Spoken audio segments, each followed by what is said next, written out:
Tracking, alerting, protecting. This is WKYT This Morning. Now at 6 a.m. on WKYT, caught on camera, you'll see the smash and grab crimes that a Kentucky business owner says has him outraged this morning. Britt Llewellyn is now a heartbeat away from the state's most powerful office. Details on today's public ceremony. And we still have some flurries flying down in southeastern Kentucky. They turn from flurries to big snowflakes as we head toward the weekend. I'll show you when you can expect that coming up. And with that chance of snow in the forecast, are the road crews ready? We'll see how they're still recovering from last year and getting ready for the weekend ahead. Those stories and more. Breaking news as it happens coming up on WKYT This Morning. Hey, top of the morning to you. Welcome. It's so good to have you with us as we get this Friday off and rolling. I'm Bill Bryant. And I'm Rebecca Smith. It's Friday. It's going to be cold. The weekend looks pretty much the same. It does, and a big game tomorrow. A lot of folks are heading down to Tennessee, and so we'll be watching weather especially carefully. It's really Sunday into Monday, though, that we need the real heads up on. Let's check in with meteorologist Micah Harris, who is tracking things on our First Alert Defender. Yeah, and we're looking outside, seeing those flurries down toward the south and southeast. It's not much. I wouldn't expect much out of this. So if you're traveling this morning, don't see major issues. However, you get any sort of burst outside. With this snow that's moving down through the southeast, some of those overpasses and bridges could be a little bit covered because look at these temperatures. I mean, we're talking 20s outside, even teens in some locations as we finish off the morning. But all in all, like I said, it's just cold, and 33 by the afternoon, that's near freezing, maybe even a little sunshine action going on. But that goes away quickly as we head toward the weekend as that big snow system moves on in. When do you expect that, and what do you expect out of that? Well, I'll show you that coming up.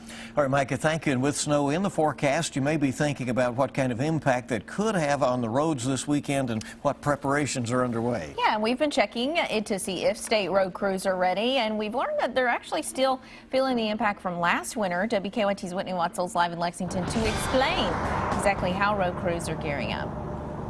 Good morning, everyone. Road crews will be out pre-treating roads throughout the day, hoping to get ahead of whatever comes our way this weekend. Even though roads are clear right now, crews were out yesterday pre-treating bridges, hills, and main roadways. The only real concern right now is the availability of salt. Usually by November 1st, the state's above-ground salt storage facilities are filled 100%, but this year they're only at 85%. Officials say salt prices have increased more than 15% this year, with a ton now costing between $75 and $100. Since July, the Department of Highways has been working to restock the state's reserve supply, which was emptied out during last year's winter.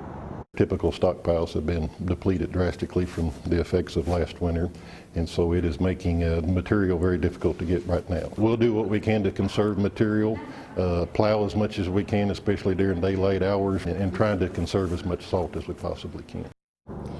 Now officials expect to soon have all salt facilities fully stocked for this winter. Mayor Jim Gray announced that the city of Lexington is currently equipped with 6,000 tons of salt. Of course, we'll be tracking snow and road conditions throughout the rest of the weekend. Live in Lexington, Whitney Watsell, WKYT. Okay, here we go, I guess. Thank you, Whitney.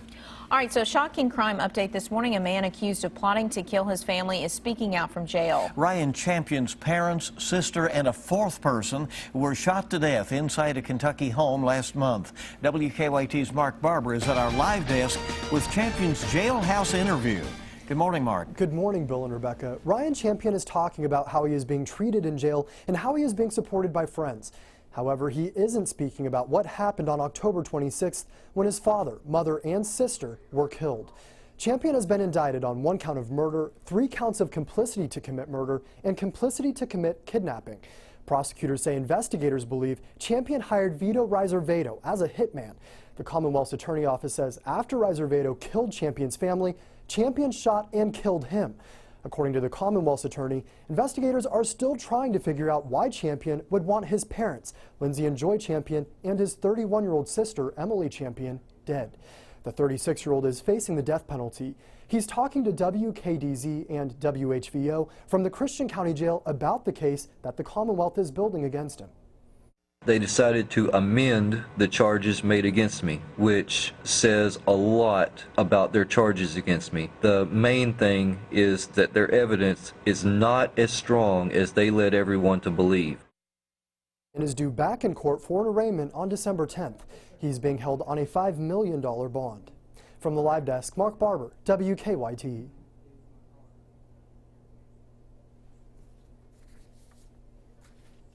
All right, Mark, thank you very much. One of the victims says the crime makes him sick. Police say a group of men smashed their way into 5 stores in a central Kentucky strip mall.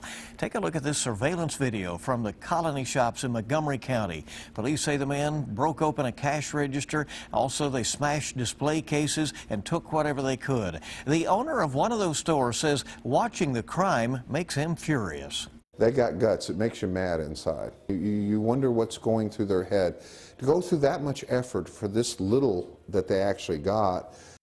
Police are hoping that someone will recognize the men or their car, which was a black Ford Edge.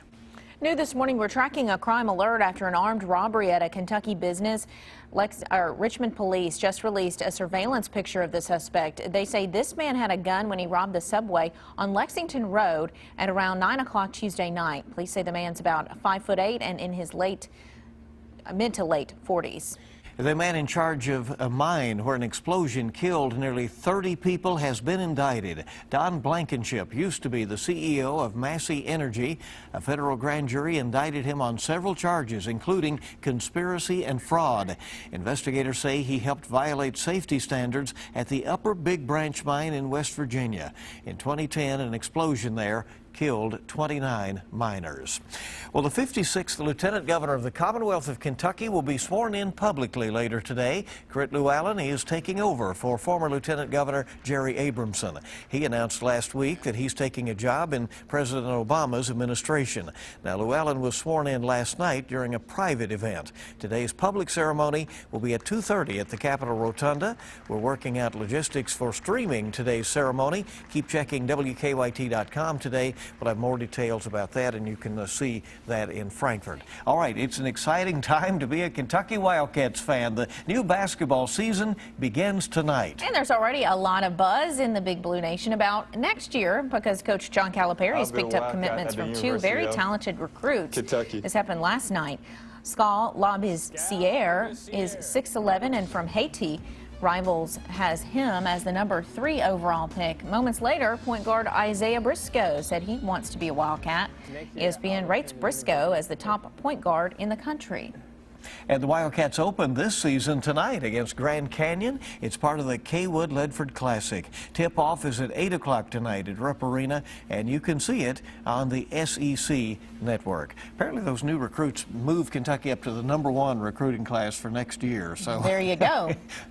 the program keeps rolling, right? Yeah. Our time this morning is 6:08. Let's check now to see how traffic is moving. Let's go out to Officer Don with a quick check on live drive traffic. Hey, good morning, Don. Hey, good morning, gang. Just had a look at a little problem inbound Russell Cave at the Circle. Turned out to be a stalled car, not a wreck. So the good news is we're going to pass through the intersection. Okay, it looks like just one lane blocked. Let's get a look outside and we'll show you what to expect as you head out the door this morning with no wrecks in the way. It's a decent ride in around town. Live look at the interstate. On our Waze map, nothing significant popping up as we check out I-75 across the Clays Ferry Bridge. We're good to go. Also coming in on 64. Slowest traffic we're dealing with right now. It looks like inbound on Newtown Pike there approaching the Circle. Now back to you in the studio. Okay, sounds good. And Officer Don and Deanne are on 98.1 The Bull. When you get in your car, you can listen in. Good music. Who knows what else? Who knows what they're going to say, right? Hey, WKYT this morning, just getting started. So good to have you along as your Friday's off and rolling. It was an odd twist in a Florida delivery room. See how a mother was able to be there for the birth of her grandchild.